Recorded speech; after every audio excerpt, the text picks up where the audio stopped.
ದೇವರ ನಾಮಕ್ಕೆ ಸ್ತೋತ್ರ. ದೇವರು ಕೂಡ ಸಂತೋಷ ಪಟ್ಟಿದ್ದಾನೆ ನಮ್ಮಿಂದ. ಅಷ್ಟೇ ಅಲ್ಲ, ನಾವು ದೇವರ ಸನ್ನಿಧಿಯಲ್ಲಿ ಇನ್ನೂ ಒಂದು ಸ್ವಲ್ಪ ಮುಂದೆ ಹೋಗುವಂಥ ಸಮಯದಲ್ಲಿ ದೇವರನ್ನು ಇನ್ನೂ ನಾವು ಘನಪಡಿಸಲು, ಇನ್ನೂ ನಾವು ಸಂತೋಷ ಪಡಿಸಲು ಇನ್ನೂ ಸ್ವಲ್ಪ ಹೊತ್ತು ನಾವು ಮುಂದೆ ಹೋಗುವಂಥ ಸಮಯದಲ್ಲಿ ನಾವು ನೋಡ್ತಾ ಇದ್ದೀವಿ, ದೇವರನ್ನು ವ್ಯಕ್ತಿಗತವಾಗಿ ಆರಾಧನೆ ಮಾಡುವಂಥದ್ದು ನಾವು ನೋಡ್ತಾ ಇದ್ದೀವಿ. ಹಲ್ಲೆಲೂಯ. ವ್ಯಕ್ತಿಗತವಾಗಿ ಯಾರು ಆರಾಧನೆ ಮಾಡ್ತಾರಪ್ಪ ಅಂತಂದ್ರೆ ನಾವು ನೋಡ್ತೀವಿ, ದೇವರನ್ನ ಯಾರು ಸ್ತುತಿಸ್ತಾರಪ್ಪ ಅಂತಂದ್ರೆ ಯಾರು ದೇವರನ್ನು ಅನುಭವಿಸ್ತಿರ್ತಾರೋ, ತಮ್ಮ ಪ್ರತಿದಿನ ಚರ್ಯೆಯಲ್ಲಿ, ತಮ್ಮ ಪ್ರತಿದಿನದಲ್ಲಿ ಯಾರು ದೇವರ ಒಂದು ಸಹಾಯವನ್ನು ಅನುಭವಿಸ್ತಾರೋ, ಯಾರು ದೇವರನ್ನು ಅನುಭವಿಸ್ತಾರೋ, ಅವರು ದೇವರನ್ನು ರುಚಿ ನೋಡಿ ತಿಳಿದುಕೊಂಡಿರ್ತಾರೋ, ಅವರು ದೇವರನ್ನು ಆರಾಧನೆ ಮಾಡ್ತಾರೆ ಅಂತ ಹೇಳಿ ನೋಡ್ತಾ ಇದ್ದೀವಿ. ಹಲ್ಲೆಲೂಯ.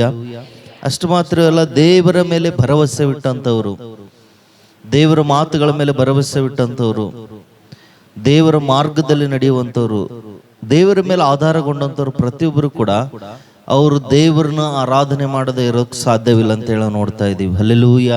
ಕಾರಣ ಏನಪ್ಪಾ ಅಂತಂದ್ರೆ, ಯಾರು ದೇವರ ಮೇಲೆ ಆಧಾರಗೊಂಡಿರ್ತಾರೋ, ಯಾರು ಪ್ರತಿನಿತ್ಯ ದೇವರ ಪ್ರತ್ಯಕ್ಷತೆಯನ್ನು ಪಡೆದುಕೊಂಡಿರ್ತಾರೋ, ಯಾರು ದೇವರ ಮಾರ್ಗದಲ್ಲಿ ನಡೀತಾ ಇರ್ತಾರೋ, ಅವರು ಪ್ರತಿದಿನವೂ ದೇವರನ್ನು ನೋಡುವಂಥವ್ರಾಗಿರ್ತಾರ, ಅವರು ದೇವರನ್ನು ಸ್ವರವನ್ನು ಕೇಳುವಂಥವ್ರಾಗಿರ್ತಾರ, ದೇವರನ್ನು ನಡೆಸುವಿಕೆ ಪ್ರಕಾರ ಅವರು ನಡೆಯುವಂಥವ್ರಾಗಿದ್ದಕ್ಕಾಗಿ ಅನೇಕ ಕಾರ್ಯಗಳು ದೇವರವ್ರ ಜೀವಿತದಲ್ಲಿ ಮಾಡಿರ್ತಾನೆ ಅಂತ ಹೇಳಿ ನೋಡ್ತಾ ಇದ್ದೀವಿ. ಅನೇಕ ಅವರಿಗೆ ತಿಳಿಲಾರದಂಥ ವಿಧಾನದಲ್ಲಿ ದೇವರವ್ರನ್ನ ತೆಗೆದುಕೊಂಡು ಹೋಗಿರ್ತಾನೆ. ದೇವರ ಸಹಾಯ ಅವ್ರು ನೋಡಿರ್ತಾರ, ದೇವರ ಆಧರಣೆ ನೋಡಿರ್ತಾರ, ದೇವರ ಸ್ವರ ಕೇಳಿರ್ತಾರ. ಅವರು ಅಂಥವ್ರು ದೇವರನ್ನ ಆರಾಧನೆ ಮಾಡ್ತಾರೆ ಅಂತ ಹೇಳಿ ನೋಡ್ತಾ ಇದ್ದೀವಿ. ಹಲ್ಲೆಲೂಯ. ದೇವರಿಗೆ ಆರಾಧನೆ ಮಾಡುವಂಥವ್ರು ಕೇವಲ ಯಾರ ರಕ್ಷಣೆ ಹೊಂದಿ ದೀಕ್ಷಾ ಸ್ನಾನ ತೆಗೆದುಕೊಂಡಿರ್ತಾರೋ, ಅವ್ರು ಆರಾಧನೆ ಮಾಡ್ತಾರೆ ಅಂತ ಹೇಳಿ ನಾವು ಅನ್ಕೊಂಡಿರ್ಬೋದು. ಆದ್ರೆ ದೇವರಿಗೆ ಆರಾಧನೆ ಮಾಡುವಂಥವ್ರು ಎಂಥವ್ರಪ್ಪ ಅಂತಂದ್ರೆ, ತಮ್ಮ ಪ್ರತಿನಿತ್ಯದ ದಿನದಲ್ಲಿ ದೇವರ ಮೇಲೆ ಆಧಾರಗೊಂಡು ದೇವರ ಸ್ವರವನ್ನು ಕೇಳಿ ದೇವರ ಮಾರ್ಗದಲ್ಲಿ ಜೀವಿಸುವಂಥವ್ರು ಮಾತ್ರನೇ ದೇವರ ಸನ್ನಿಧಿಯಲ್ಲಿ ಬಾಯಿ ತೆರೆಯೋಕೆ ಸಾಧ್ಯವಾಗ್ತದೆ ಅಂತ ಹೇಳಿ ನೋಡ್ತಾ ಇದ್ವಿ. ಅವರು ದೇವರನ್ನ ಆರಾಧಿಸಲು ಸಾಧ್ಯವಾಗ್ತದೆ. ಯಾಕಪ್ಪ ಅಂತಂದ್ರೆ, ಅವರು ತಮ್ಮ ದೇವರ ಬಗ್ಗೆ ಪರಿಪೂರ್ಣವಾಗಿ ತಿಳಿದುಕೊಂಡಿರ್ತಾರೆ. ದಿನೇ ದಿನೇ ಅವರು ತಮ್ಮ ದೇವರನ್ನು ಅನುಭವಿಸ್ತಿರ್ತಾರೆ. ಹಾಗಾಗಿ ಅವರು ದೇವರನ್ನು ಆರಾಧನೆ ಮಾಡೋಕೆ ಸಾಧ್ಯವಾಗ್ತದೆ ಅಂತ ಹೇಳಿರಿ. ಒಂದು ಸಾರ್ತಿ ರಕ್ಷಣೆ ಒಂದು ದೀಕ್ಷಾ ಸ್ಥಾನ ತೆಗೆದುಕೊಂಡು ಅವರು ಅದೇ ಸ್ಥಳದಲ್ಲಿ ಇದ್ದಂಥವ್ರು ಅವ್ರು ಎಂದಿಗೂ ಕೂಡ ಆರಾಧನೆ ಮಾಡಲು ಸಾಧ್ಯವಿಲ್ಲ ಅಂತ ಹೇಳಿರಿ. ಅದಕ್ಕೋಸ್ಕರನೇ ದೇವರನ್ನು ಆರಾಧನೆ ಮಾಡುವಂಥವರಾದಂಥ ನಾವು ಯಾರ್ಯಾರು ಸಿದ್ಧವಾಗಿ ಬಂದಿದ್ದೀರೋ ಅವರು ದೇವರನ್ನು ಆರಾಧನೆ ಮಾಡ್ಬೇಕಂತೇಳಿ, ದೇವರನ್ನು ಸ್ತುತಿ ಮಾಡ್ಬೇಕು. ಬೈಬಲ್ ಗ್ರಂಥದಲ್ಲಿ ನೋಡ್ತಾ ಇದ್ದೀವಿ, ದೇವರು ಬಹಳಷ್ಟು ಉಗ್ರತೆಯಿಂದ, ಆತನ ಕೋಪದಿಂದ ದೇವರು ಆತನ ಹೇಳ್ತಾ ಇದ್ದಾನೆ. ಏನಪ್ಪಾ ಅಂತಂದ್ರೆ, ಕೀರ್ತನೆ 50ನೇ ಅಧ್ಯಾಯದಲ್ಲಿ ಒಂದು ಮಾತು ನೋಡ್ತೀವಿ. ಅಲ್ಲಿ ದೇವರು ಏನ್ ಹೇಳ್ತಾ ಇದ್ದಾನಪ್ಪ ಅಂದ್ರೆ, ಕೀರ್ತನೆ 50ನೇ ಅಧ್ಯಾಯದಲ್ಲಿ ಆತನು ಒಂದು ಮಾತನ್ನು ಹೇಳ್ತಾ ಇದ್ದಾನೆ. ಏನಪ್ಪಾ ಅಂದ್ರೆ 22ನೇ ವಚನ 23ನೇ ವಚನದಲ್ಲಿ ಒಂದು ಮಾತು ನೋಡ್ರಿ. ದೇವರನ್ನು ಆರಾಧನೆ ಮಾಡುವಂತ ವಿಷಯದಲ್ಲಿ ದೇವರು ಒಂದು ಮಾತು ಹೇಳ್ತಾ ಇದ್ದಾನಲ್ಲಿ. ಆ ಮಾತು ಏನಪ್ಪಾ ಅಂತಂದ್ರೆ, ಓದಮ್ಮ. ದೇವರನ್ನು ಬಿಟ್ಟವರೇ ಇದನ್ನು ಮನಸ್ಸಿಗೆ ತಂದುಕೊಳ್ಳಿರಿ. ಇಲ್ಲವಾದರೆ ನಿಮ್ಮನ್ನು ಹರಿದು ಬಿಟ್ಟೆನು. ನಿಮ್ಮನ್ನು ತಪ್ಪಿಸುವವರು ಯಾರೂ ಇರುವುದಿಲ್ಲ. ಯಾರು ಸ್ತುತಿ ಯಜ್ಞವನ್ನು ಸಮರ್ಪಿಸುತ್ತಾರೋ ಅವರೇ ನನ್ನನ್ನು ಗೌರವಿಸುವರು. ಹಲ್ಲೆಲೂಯ. ಏನಂತ ಹೇಳ್ತಾ ಇದಾರಲ್ರಿ, ಯಾರು ಸ್ತುತಿ ಯಜ್ಞವನ್ನು ಸಮರ್ಪಿಸ್ತಾರೋ ಅವ್ರು ಮಾತ್ರನೇ ಏನಂತ್ರಿ, ಗೌರವಿಸು. ಏನ್ ಮಾಡ್ದಂಗಂತ ಬ್ರದರ್ಸ್, ಏನಂತ ಇನ್ನೊಂದ್ಸರ್ತಿ ಓದಮ್ಮ. ಬ್ರದರ್ಸ್ ಕೇಳಿಸಿಲ್ಲ. ಯಾರು ಸ್ತುತಿ ಯಜ್ಞವನ್ನು ಸಮರ್ಪಿಸುತ್ತಾರೋ ಅವರೇ ನನ್ನನ್ನು ಗೌರವಿಸುವರು. ಏನ್ ಮಾಡ್ತಾರಂತ್ರಿ, ಯಾರು ಸ್ತುತಿ ಯಜ್ಞವನ್ನು ನನಗೆ ಸಮರ್ಪಿಸ್ತಾರೋ ಅವ್ರು ಮಾತ್ರ ನಂಗೆ ಏನ್ ಮಾಡ್ದಂಗಂತ, ಗೌರವ ಕೊಟ್ಟಂಗ, ಸನ್ಮಾನಿಸ್ದಂಗ, ಮರ್ಯಾದೆ ಕೊಟ್ಟಂಗ ಅಂತ ಹೇಳಿ ದೇವ್ರು ಹೇಳ್ತಾ ಇದ್ದಾನೆ. ಪ್ರಿಯ ಸಹೋದರನೇ ಸಹೋದರಿ, ನೀನ್ ಅಂತ ಇರ್ಬೋದು, ನಾನು ಮನೆಯಲ್ಲೇ ಆರಾಧನೆ ಮಾಡ್ತೀನಲ್ರಿ, ವ್ಯಕ್ತಿಗತವಾಗಿ ಆರಾಧನೆ ಮಾಡ್ತೀನಲ್ಲ ಅಂತ ಹೇಳಿ ಅನ್ಬೋದು.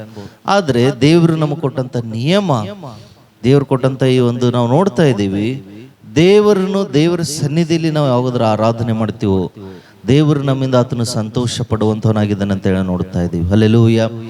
ದೇವ್ರ ಮೇಲ್ಗಡೆ ಆತನ ಕೋಪದಿಂದ ಆತನ ಹೇಳ್ತದೆ. ಏನಂತ ಅದನಪ್ಪ ಅಂದ್ರೆ ಆರಾಧನೆ ವಿಷಯ ಬಂದು ದೇವರನ್ನು ಮರೆತಂತವ್ರು ಏನ್ ಮಾಡೋದಿಲ್ಲಪ್ಪ ಅಂದ್ರೆ ದೇವರನ್ನು ಅವ್ರು ಗೌರವಿಸೋದಿಲ್ಲ.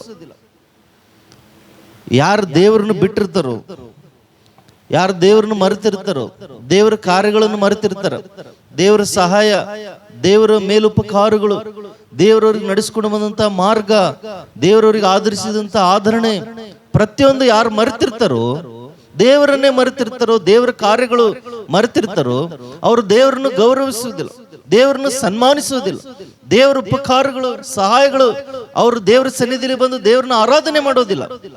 ಅದಕ್ಕೋಸ್ಕರನೇ ಇಲ್ಲಿ ದೇವರ ವಾಕ್ಯದಲ್ಲಿ ನೋಡ್ತಾ ಇದ್ದೀವಿ, ದೇವರನ್ನು ಬಿಟ್ಟಂತವ್ರೆ, ದೇವರನ್ನು ಮರೆತಂತವ್ರೆ. ದೇವ್ರು ಹೇಳ್ತಾ ಇದ್ದಾನೆ ಅವರಿಗೆ. ಅಷ್ಟೇ ಅಲ್ಲ, ಮೊದಲನೇದಾಗ ಅವ್ರು ದೇವರನ್ನು ಬಿಟ್ಟಂತವ್ರೆ, ನಿಮ್ಮ ಮನಸ್ಸಿಗೆ ಇದನ್ನು ತಂದುಕೊಳ್ಳಿರಿ ಅಂತ ಹೇಳ್ತಾ ಇದ್ದಾನೆ ದೇವರು. ದೇವರನ್ನು ಮರೆತಂತವ್ರು, ದೇವರನ್ನು ಬಿಟ್ಟಂತವ್ರು, ಅವರು ಎಂದಿಗೂ ಕೂಡ ಏನ್ ಮಾಡೋದಿಲ್ಲ, ದೇವರನ್ನು ಸನ್ಮಾನ ಮಾಡೋದಿಲ್ಲ ಅಂತ ಹೇಳಿ ನೋಡ್ತಾ ಇದ್ದೀವಿ. ಆ ತರ ಮಾಡೋದಾದ್ರೆ ದೇವ್ರು ಏನ್ ಮಾಡ್ತಾನಂತ ಅವ್ರಿಗೆ 22 ದೇವರನ್ನು ಬಿಟ್ಟಂತವ್ರೆ. ಓದಮ್ಮ, ಏನಂತ? ದೇವರನ್ನು ಬಿಟ್ಟವರೇ, ದೇವರನ್ನು ಬಿಟ್ಟವರೇ ಇದನ್ನು ಮನಸ್ಸಿಗೆ ತಂದುಕೊಳ್ಳಿರಿ. ನೀವು ಇದನ್ನು ಮನಸ್ಸಿಗೆ ತಂದುಕೊಳ್ಳಿರಿ, ಇಲ್ಲವಾದರೆ ನಿಮ್ಮನ್ನು ಹರಿದು ಬಿಟ್ಟೇನು. ದೇವ್ರೇನಂತ ಇದನಂತ್ರಿ, ನಿಮ್ಮನ್ನ ಏನ್ ಮಾಡ್ತೀನಲ್ಲ ದೇವ್ರು ಹರಿದು ಬಿಟ್ಟೇನು, ಹರಿದು ಬಿಟ್ಟೇನಂತ ಹೇಳ್ತಾ ಇದ್ದಾನೆ. ಮುಂದೆ ಓದಮ್ಮ. ನಿಮ್ಮನ್ನು ತಪ್ಪಿಸುವವರು ಯಾರು ಇರುವುದಿಲ್ಲ, ನಿಮ್ಮನ್ನು ತಪ್ಪಿಸುವಂತವ್ರು ಯಾರು ಇರೋದಿಲ್ಲ ಅಂತ ಹೇಳ್ತಾ ಇದ್ದಾನೆ ದೇವ್ರು. ಅಂದ್ರೆ ಇಲ್ಲಿ ನಾವು ನೋಡ್ತಾ ಇದ್ದೀವಿ, ದೇವರನ್ನು ಆರಾಧನೆ ಮಾಡುವಂಥದ್ದು ನಮ್ಮ ಜೀವಿತದಲ್ಲಿ ಎಷ್ಟು ಪ್ರಾಮುಖ್ಯತೆವಾಗಿದೆ ಅಂತಕ್ಕಂಥದ್ದು ಇಲ್ಲಿ ದೇವರೇ ಸ್ವತಃ ದೇವರೇ ಹೇಳ್ತಾ ಇದ್ದಾರೆ ಅಂತ ಹೇಳಿ ನೋಡ್ತಾ ಇದ್ದೀವಿ. ಇಲ್ಲಿವರೆಗೂ ರಕ್ಷಣೆ ಹೊಂದಿದಂಥವ್ರು, ದೀಕ್ಷಾ ಸ್ನಾನ ತೆಗೆದುಕೊಂಡಂಥವ್ರು, ಅವರಿಗೆ ಈ ಮಾತು ದೇವ್ರು ಹೇಳ್ತಾ ಇದ್ದಾನೆ. ಈ ಮಾತು ಲೋಕದಲ್ಲಿದ್ದಂಥವ್ರಿಗೆ ಹೇಳ್ತಾ ಇದ್ದಿಲ್ಲ ದೇವ್ರು, ಈ ಪಟ್ಟಣ ಒಳಗಿದ್ದಂಥವ್ರಿಗೆ ದೇವ್ರು ಹೇಳ್ತಾ ಇಲ್ಲ.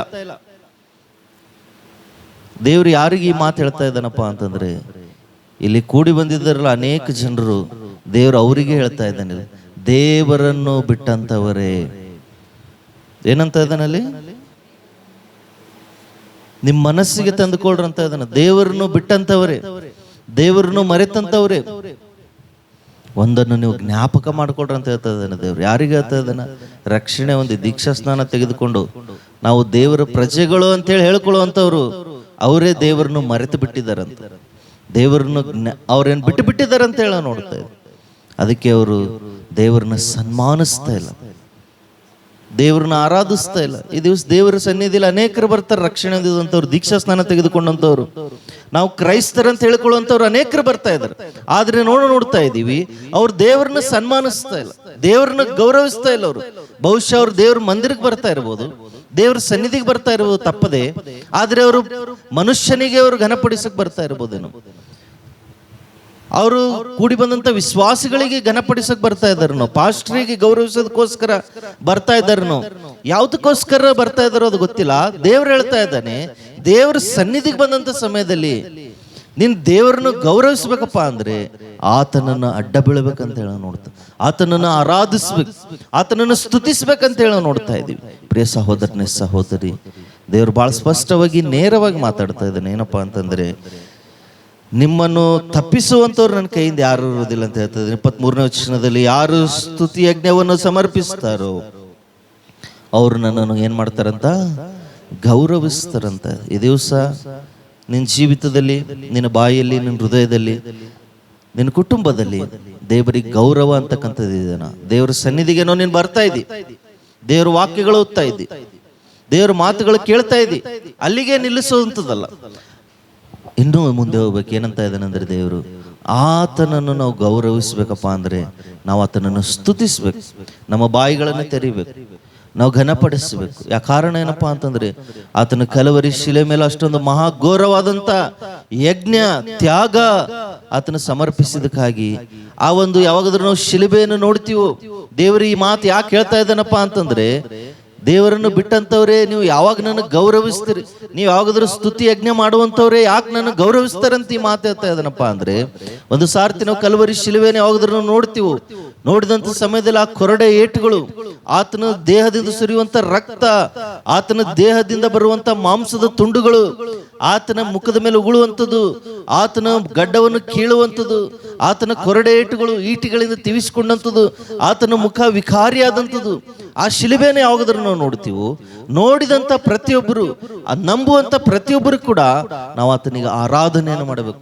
ಯಾವಾಗಾದ್ರೂ ನಾವು ಶಿಲುಬೆಯನ್ನು ನೋಡ್ತೀವೋ, ನಮ್ಮ ಪಕ್ಷದಲ್ಲಿ ಮಾಡಿದಂತ ಆತನ ತ್ಯಾಗ ಬಲಿದಾನವನ್ನು ನೋಡ್ತೀವೋ, ನಾವು ಆತನ ಸನ್ನಿಧಿಯಲ್ಲಿ ಬಾಯಿ ತೆರೆದು ಆರಾಧನೆ ಮಾಡಬೇಕು, ಆತನಿಗೆ ಸ್ತುತಿಯನ್ನು ಸಮರ್ಪಿಸಬೇಕು. ಅವಾಗ ನಾವು ಶಿಲುಬೆಗೆ ಗೌರವ ಕೊಟ್ಟಂತೆ, ಆತನನ್ನು ಸನ್ಮಾನಿಸಿದಂತೆ ಅಂತೇಳಿ ನಾವು ನೋಡ್ತಾ ಇದ್ದೀವಿ. ಒಂದ್ ವೇಳೆ ನಾವು ಬಾಯಿ ತೆರೀಲಿಲ್ಲ, ಸ್ತುತಿಸ್ಲಿಲ್ಲಪ್ಪ ಅಂದ್ರೆ, ಆತನ ಶಿಲುಬೆ ಯಾಗವನ್ನು ಅದು ಏನಾಗ್ತದಪ್ಪ ಅಂದ್ರೆ ನಾವು ಅವಮಾನ ಪಡಿಸಿದಂತೆ ಅಂತೇಳಿ ನಾವು ನೋಡ್ತಾ ಇದ್ದೀವಿ. ಹಲ್ಲೆಲೂಯಾ.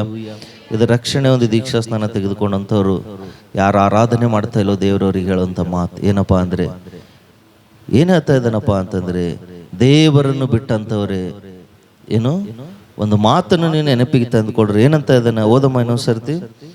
ದೇವರನ್ನು ಬಿಟ್ಟಂತವರೇ ಇದನ್ನು ಮನಸ್ಸಿಗೆ ತಂದುಕೊಳ್ಳಿ. ನೀವು ಒಂದು ಮಾತನ್ನು ಮನಸ್ಸಿಗೆ ತಂದುಕೊಳ್ಳ್ರಿ. ನೀವು ಇಲ್ಲವಾದರೆ ನಿಮ್ಮನ್ನು ಹರಿದು ಬಿಟ್ಟೇನು. ನಿಮ್ಮನ್ನು ತಪ್ಪಿಸುವವರು ಯಾರು ಇರುವುದಿಲ್ಲ. ತಪ್ಪಿಸುವಂತವ್ರು ಯಾರು ಇರೋದಿಲ್ಲ. ಯಾರು ಸ್ತುತಿ ಯಜ್ಞವನ್ನು ಸಮರ್ಪಿಸುತ್ತಾರೋ ಅವರೇ ನನ್ನನ್ನು ಗೌರವಿಸುವರು. ಅವರೇ ನನ್ನನ್ನು ಗೌರವಿಸುವರು ಅಂತ ಹೇಳ್ತಾ ಇದ್ದಾನೆ ದೇವರು. ಈ ದಿವಸ ನೀನು ರಕ್ಷಣೆ ಹೊಂದಿದೀಯಾ? ಈ ದಿವಸ ನೀನು ದೇವರನ್ನ ಮೇಲೆ ವಿಶ್ವಾಸ ಇಟ್ಟಿದೆಯಾ? ನಿನ್ನ ಜೀವಿತದಲ್ಲಿ, ನಿನ್ನ ಕುಟುಂಬದಲ್ಲಿ, ನಿನ್ನ ಹೃದಯದಲ್ಲಿ ಯಾವಾಗಲೂ ಕೃತಜ್ಞತಾಸ್ತುತಿ ಅಂತಕ್ಕಂಥದ್ದು ಇರಬೇಕು. ಆವಾಗಲೇ ದೇವರನ್ನು ನೀನು ಘನಪಡಿಸುವಂಥವಳು, ಗೌರವಿಸುವಂಥವಳಾಗಿರ್ತಿ. ಅವಾಗೇ ದೇವರು ನಿನ್ನನ್ನು ಆಶೀರ್ವದಿಸುವಂಥವನಾಗಿರ್ತಾನೆ ಅಂತ ಹೇಳಿ ನೋಡ್ತಾ ಇದ್ದೀವಿ. ಇದು ಮೊದಲನೇದಾಗಿ ರಕ್ಷಣೆ ಹೊಂದಿ ಆರಾಧನೆ ಬಿಟ್ಟಂಥವರಿಗೋಸ್ಕರ ದೇವರು ಮಾತಾಡುವಂಥ ಮಾತು ಅಂತ ಹೇಳಿ ನೋಡ್ತಾ ಇದ್ದೀವಿ. ಎರಡನೇದಾಗಿ ದೇವರು ಇನ್ನೊಂದು ಮಾತು ಹೇಳ್ತಾ ಇದ್ದಾನೆ. ಯಾರಿಗೆ ಹೇಳ್ತಾ ಇದ್ದಾನಪ್ಪ ಅಂದ್ರೆ, ಆರಾಧನೆ ಮಾಡುವಂಥವ್ರಿಗೆ ಈ ಮಾತು ಹೇಳ್ತಾ ಇದ್ದಾನೆ. ದೇವ್ರ ಸನ್ನಿಧಿಯಲ್ಲಿ ಬರ್ತಾರ, ದೇವರಿಗೆ ಆರಾಧನೆ ಮಾಡುವಂಥವ್ರಿಗೆ ಒಂದು ಮಾತು ಹೇಳ್ತಾ ಇದ್ದಾನೆ. ಏನಪ್ಪಾ ಅಂದ್ರೆ, ಯೆಶಾಯನ ಬರೆದ ಗ್ರಂಥದ ಕಡೆ ನಾವೆಲ್ಲರೂ ಹೋಗೋಣ. ಯೆಶಾಯ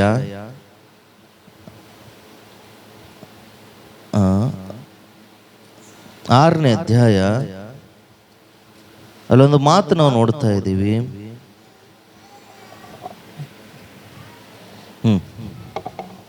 2ನೇ ವಚನ ದಯಮಾಡಿ ಯಾರಾದರೂ ಒಬ್ರು ಹೋದ್ರಮ್ಮ. ಆತನ ಸುತ್ತ ಸಿರಾಫಿಯರು ಇದ್ದರು. ಪ್ರತಿಯೊಬ್ಬನು 6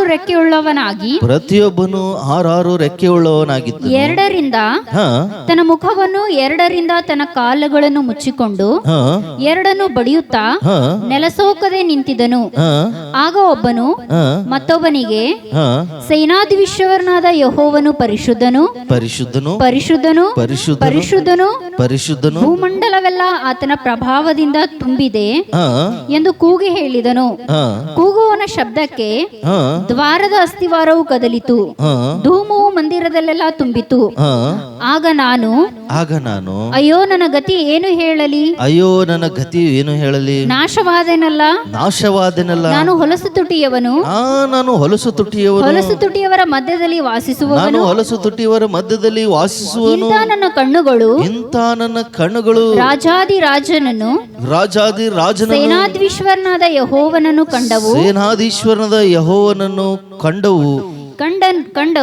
ಕಂಡವು ಎಂದು ಕೂಗಿಕೊಳ್ಳಲು. ಹಲ್ಲೆಲೂಯಾ. ಇಲ್ಲ ಒಂದು ಸಂದರ್ಭ ನಾವು ನೋಡ್ತಾ ಇದೀವಿ. ಯಾರಿಗೆ ಮಾತಪ್ಪ ಅಂತಂದ್ರೆ, ಮೊದಲನೇದಾಗ ನಾವೇನ್ ನೋಡಿದೇವ್ರಿ, ರಕ್ಷಣೆ ಒಂದು ದೀಕ್ಷಾ ಸ್ನಾನ ತೆಗೆದುಕೊಂಡಂತವ್ರು, ಆರಾಧನೆ ಮಾಡದಂತವ್ರಿಗೆ ಒಂದು ಮಾತು ದೇವ್ರು ಹೇಳಿದಾನೆ. ಆ ಮಾತೇನಪ್ಪಾ ಅಂತಂದ್ರೆ, ಏನ್ ಹೇಳಿದಾನೆ ದೇವ್ರು? ನೀವು ಗೌರವಿಸ್ಬೇಕು ದೇವ್ರನ್ನು. ಒಂದ್ ವೇಳೆ ನೀವು ಸ್ತುತಿಯಾಗವನ್ನು ಸಮರ್ಪಿಸದೇ ಇದ್ರೆ ನೀವು ನನ್ನನ್ನು ಗೌರವಿಸೋದಿಲ್ಲ ಅಂತ ಹೇಳಿ ದೇವ್ರು ಹೇಳ್ತಾ ಇದ್ದಾನೆ. ಎರಡನೇದಾಗಿ ದೇವರ ಸನ್ನಿಧಿಗೆ ಬರ್ತಾರ, ದೇವ್ರನ್ನ ಆರಾಧನೆ ಮಾಡ್ತಾರೆ. ಕೆಲವು ಜನರು ಯಾವ ರೀತಿ ಆರಾಧನೆ ಮಾಡ್ತಾರ, ಯಾವ ರೀತಿ ಸ್ತುತಿ ಮಾಡ್ಬೇಕು, ನಾವು ಯಾವ ರೀತಿ ಆರಾಧನೆ ಮಾಡ್ಬೇಕಂತಕ್ಕಂಥದ್ರಿಗೆ ದೇವರೊಂದು ಮಾತು ಹೇಳ್ತಾ ಇದ್ದಾರೆ. ಸತ್ಯವೇದದಲ್ಲಿ ನಾವು ನೋಡ್ತಾ ಇದೀವಿ. ಏನಪ್ಪಾ ಅಂತಂದ್ರೆ, ಇಲ್ಲಿ ಆರಾಧನೆ ಮಾಡ್ತಾ ಇದ್ದಾರೆ. ಯಾರು ಆರಾಧನೆ ಮಾಡ್ತಾರೆ? ದೇವದೂತರು, ಸೆರಾಫಿಯರು ಇಲ್ಲಿ ಏನ್ ಮಾಡ್ತಾ ಇದ್ದಾರೆ?